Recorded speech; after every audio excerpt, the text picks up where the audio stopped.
we're starting to see this kind of increase again across the state as far as DSHS is reporting. We in Harris County and Houston are also seeing an increase, but it's not as, it doesn't appear at this point to be as steep or as drastic as some of these other areas like El Paso, Rio Grande Valley, Lubbock. And I'm wondering, do you have any insight as to why that's the case? Yeah, so, there are a lot of things that we're watching. So first of all, let me put the whole context here that we've had, 35 plus states across the country that have seen increases. We're seeing increases in other communities across Texas, whether El Paso, Amarillo, other parts, as we all know, that you're seeing increased transmission. And of course, the concern really is what's happening in El Paso, and really our hearts go out to all the different things that they're experiencing, because we too have experienced some of that, earlier here. And we don't know exactly why it hasn't happened yet, but we have to be careful, because the word that I used was yet, is that, what I call it is the canary in the coal mine. That if you see what's happening in other states, you see what's happening across this state, it doesn't mean that we are immune somehow magically against COVID-19. We were nicely seeing the test positivity rate. As you know, it was south of 6%. We were hoping we would get to 5%, but it started to plateau, and now it's going back up, and it's now just north of actually 8%. We're seeing hospitalizations in Texas Medical Center facilities as well as across the system, that those are increasing as well. They're not drastic increases, but as you and I talked about previously, it's like a rubber band, right? Over time, you stretch, and at some point, if you stretch too much, it breaks. And that's the biggest concern, is that what we're doing in our community, we fought this pandemic twice successfully, back in March, April, then in June, July. What we relied on was our community, was all of us wearing our, face coverings, washing our hands, watching distance, making sure we get tested. We've got to rely on those things, especially as we get to holiday season. That's going to give us the best chance to not become a community that we're seeing across the country or across the state that has that kind of increased transmission. Have you guys, and I know that the contact tracing program, okay, I don't think anybody will ever say that right the first time, except for maybe you. The contact tracing program, I know that it had kind of run into some issues with people saying, oh, I don't want to talk to you, I think I'm going to get in trouble, or I think, all sorts of things. Is there some type of resistance to the measures that have been put in place as far as mask orders, pleas for people to go get tested, and the increase from testing sites to make that available for people? Have you noticed resistance from people to sort of buy in, so to speak? Well, there's no doubt on the mask wearing. We saw that in our community, and it's not just our community; it's across the country, actually across the globe, where something as simple, and our tagline is, I don't know if you can see it, it's just a mask. That's the tagline, because it really is just a mask, but yet something so simple, people think, well, that's something so simple can't be effective. It actually is effective.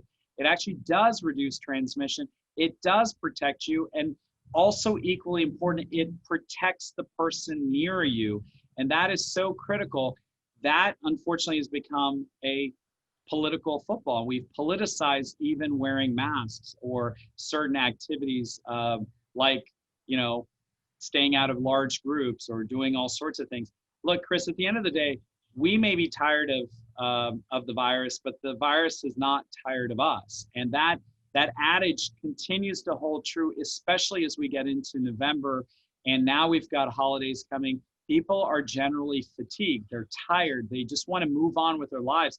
You do, I do, we all want to, but we have to do it safely, and we're not there. And so that is really the biggest concern that I have. The other thing I will put out there, and because you mentioned about testing, is that we do see this up and down when it comes to testing demand. And right now we've got plenty of capacity in our testing, both at the county sites, the city sites.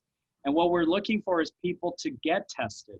But as you know, when people start to hear in the news, things are happening that are bad, that's when you start to get a lot of people then saying, oh, now let me go get tested. But the truth is we want people to get tested now, because it does exactly what you said.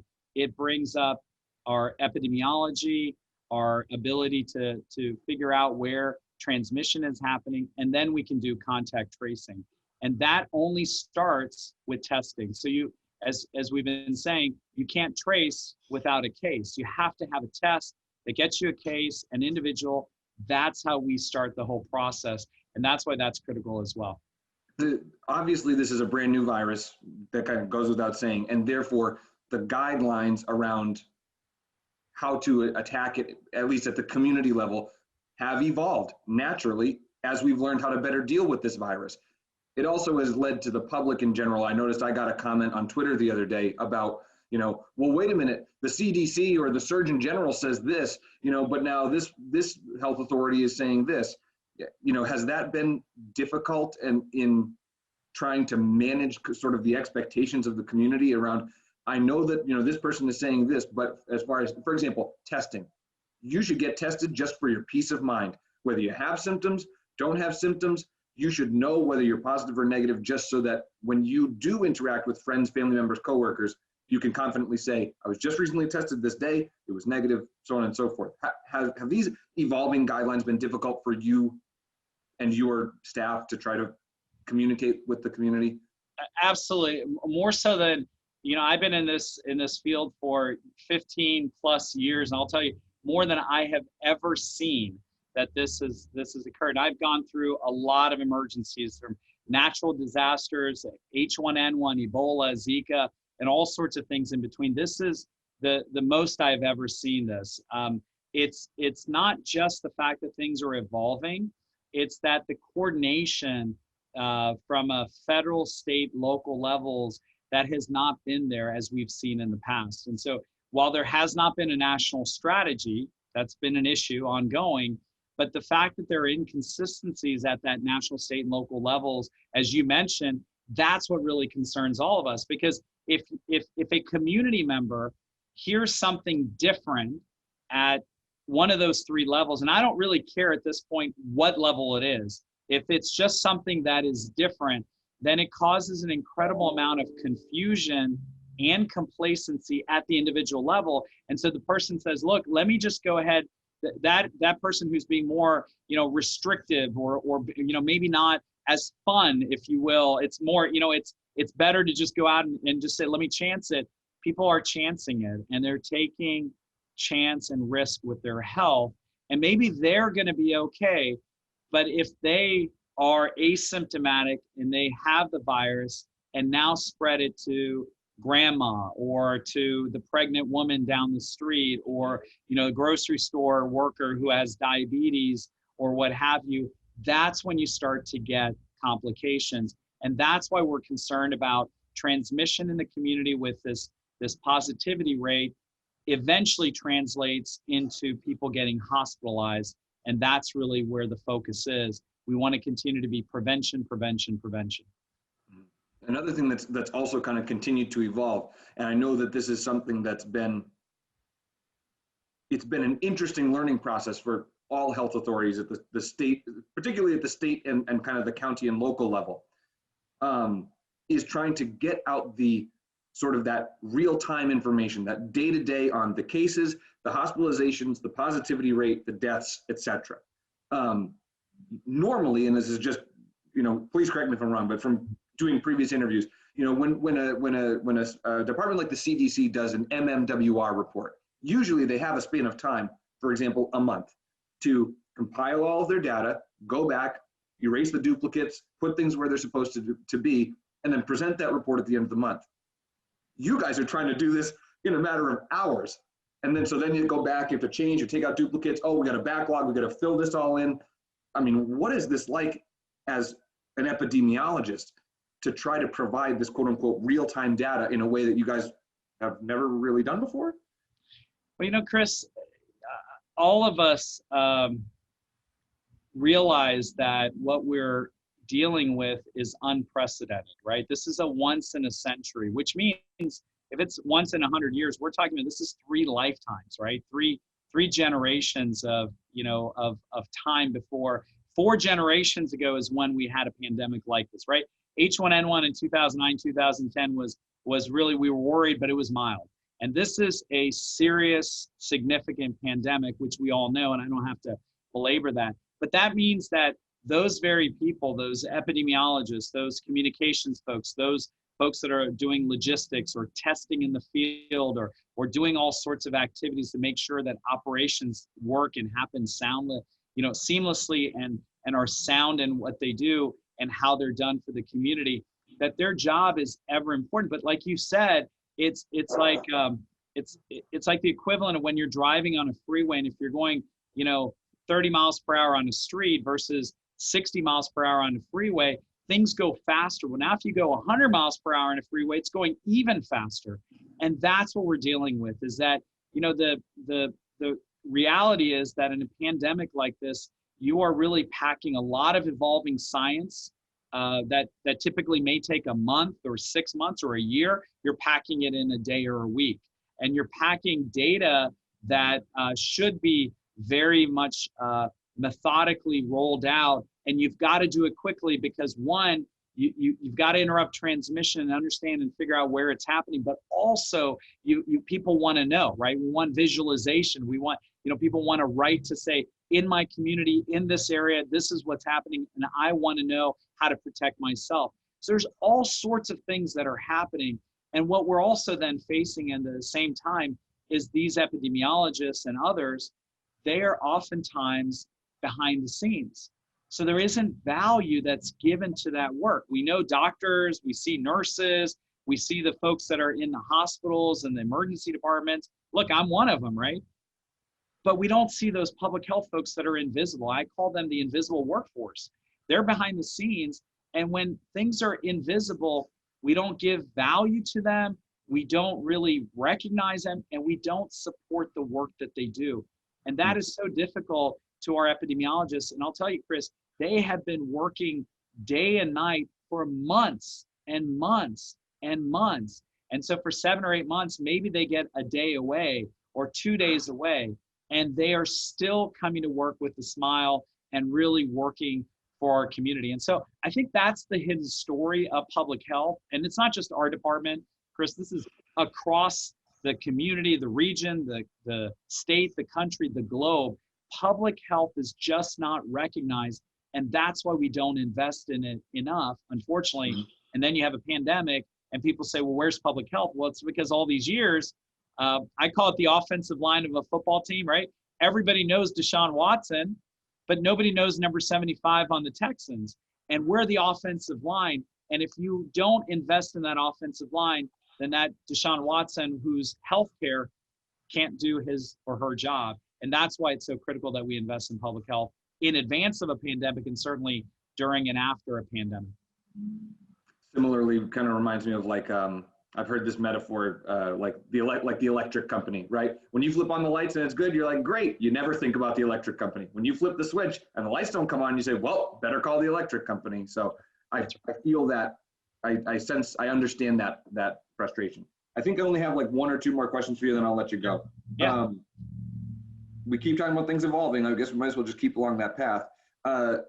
We have so many different types of tests. And different school districts are trying to do whatever they can. I think Katy ISD was rolling out those rapid tests now. I know that things kind of change all the time, so I know it's probably hard for you to answer this question, but how do we feel about those rapid tests compared to the traditional nasal swab? Yeah, so there are a couple things to keep in mind. That the PCR test, which is that diagnostic test that we do, at our test sites, and we've been talking about as essentially the gold standard for testing. Those are very much what we call diagnostic. They give you a lot of information. The challenge that we have is that these rapid tests, they give you good information if they're positive. But if they're not positive, if they're a negative test, that doesn't mean you stop and you say, okay, I'm good. And so the interpretation of those tests are really hard to do. So what we've been doing is to work with our school districts. In fact, we're planning on continuing the evolution and, to the word that you use, of additional information for our school districts that's going to help them understand the proper use of those tests. Now, again, we can't require it because, as you know, this is the way the state has has put this out there for local health departments, but we can give advice. And the advice is that if you're going to use these rapid tests, use them in certain scenarios, especially those who have symptoms. If they don't have symptoms and you get a negative test, that doesn't mean you stop there. That means you might need to still have that person, especially if they've been exposed, away from others, and you may need to follow up with a PCR test. But if you don't get all that correct, then any entity, school district or otherwise, it could be a business, it could be a restaurant, it could be some, a medical clinic, will then inaccurately or falsely think, gosh, a negative test and I'm good to go, or I don't need to worry about the 14-day quarantine period. The 14-day quarantine period still is in place, but you've got to do additional testing to figure out if that person really has COVID or not. And so evolving guidance and evolution of that guidance is absolutely critical, but we're trying to fill the void. Where we're seeing is that some of our schools aren't getting that good information, and we want to be able to provide the good information so they can make good decisions, so they can protect their kids, they can protect their faculty, and ultimately we can have people that are as protected against this pandemic as possible. So, and I guess the last thing kind of has to do with the quarantine period. The TEA guidelines, I guess they don't require students to quarantine if they've been exposed to COVID-19. I need to go back and double check the specific language on this. But it sounds like you were just talking about it a second ago, really. I mean, if you have any type of possible potential exposure that you think that there's a risk, I mean, you have to quarantine, right? And for that not to be in place, especially at a statewide level, I would imagine is right. If you have been, truly exposed to somebody with COVID positive, I'm not talking about, I thought, Jimmy down the street had COVID. I'm talking about somebody truly is COVID positive and you've been exposed to that individual. Again, an exposure, right? Even CDC has evolved its guidance on what that means and how much of that exposure within a 24-hour period of time. It's generally 15 minutes cumulative. Before it was that it had to, they had a different way of looking at it. So they've evolved that guidance as well recently. But if you have been in contact with somebody who is COVID positive and you've been, exposed, then that quarantine period is 14 days. And even if that test is negative, that doesn't mean that you can now go back out and in society. You've got to continue to be quarantined because we don't know if your test is too early, too late, or it's got a false positive, a false, some other result. So we want to make sure that you are staying quarantined for that 14-day period. You're only as good as your most recent test, right? That's right. You're only as good as your most recent test, but you're also only as good as your immune system. And I think that's something people forget. So we don't know how long it takes certain people to, to actually start to develop symptoms or to show that they have a response to the exposure. That's why we've always said that the incubation period is 2 to 14 days, right? It's not 2 to 5, it's not 5 to 7, it's 2 to 14 days. And that's because we don't know. For some people, they may get exposed and within just a few days, they've got COVID-19. For other people, it may be a week or 2 weeks before they actually get that, that exposure leading to transmission. That's why the 14-day quarantine period is a must. Mm-hmm. A last question for you here, because I know you've got other stuff you've got to do. We've talked a lot about how many different things are evolving, right? Excuse me, the guidelines, the response, the treatment. How do you feel as somebody leading a public health department that your grasp is on this virus right now, given how much has evolved and what may still evolve in the future?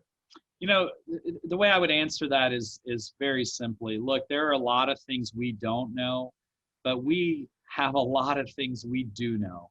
And we need to be focusing on the things we do know. And those are those 3 W's. I actually have added the 4th W, right? So it's wear your mask, wash your hands, watch your distance.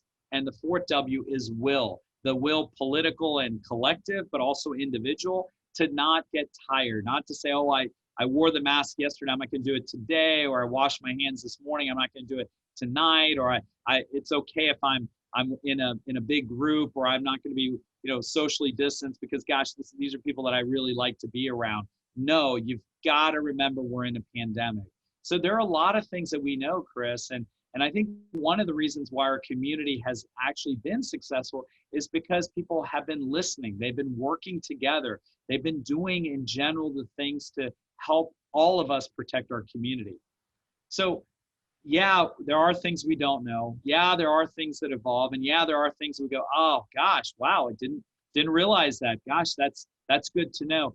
It's a super slick virus. It's broken every rule in the playbook, but it's because it's a novel virus. It's by definition unique. We've never seen it before.